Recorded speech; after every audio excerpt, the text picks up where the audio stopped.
Hi, it's Gail Mercer-MacKay coming to you this week from my backyard. There's like little insects buzzing around me, so I think they're fine. And I just saw this cute baby robin that fell out of the nest and he was trying to get back. He's flying. He reminds us, of the freelance writers, you know. Every time he took a little step, every time he took a little bigger hop, and he got a little bit higher and a little bit higher.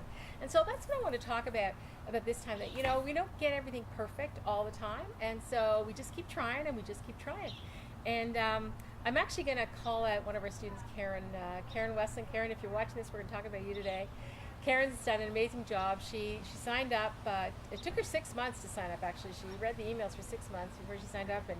And she said she signed up because she had a great, big, huge gorilla problem. She didn't want to sell. She couldn't sell. She was terrified of selling.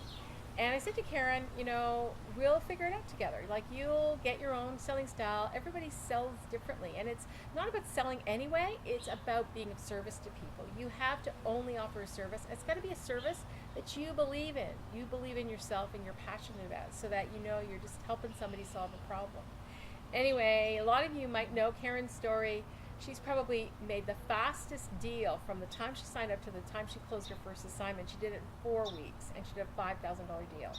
And she did it just by using LinkedIn and doing a super cool, really professional LinkedIn profile that attracted the kinds of clients that she wanted. So that was great. She did a great job. She wrote for them. And when the assignment was over, she said to me, well, what do I do now? And I said, well, now you go back and you pitch them. You want to become a regular writer with them. And so she went back and she pitched them, and they said, well, we don't really have anything, we don't have any budget, we're not really sure. And they said, but, you know, like, what do you think you might be able to do for us? So Karen came running back and she said, what can I do for them? And I said, well, let's look at what they have and what they don't have. And what they don't have is their gaps. You can kind of pitch their gaps.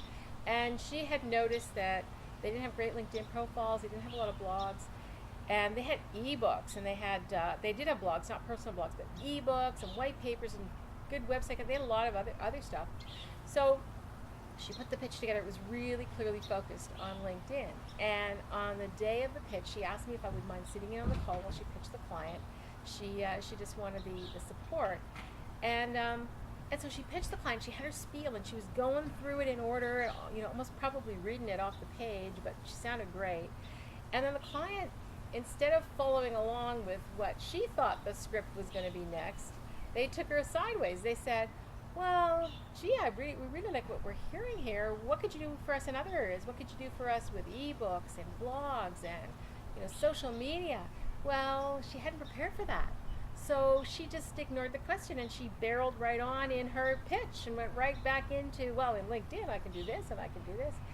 And we did grab it back. I was on the call, so I actually stepped in at one point, and we kind of reframed it and said, you know, hey, I heard you ask about blogs and ebooks, and we weren't really prepared for that, but we can do that too. And we said, tell us, you know, ask the client. You always, when you're not sure, you always ask the client on a sales call to tell you something.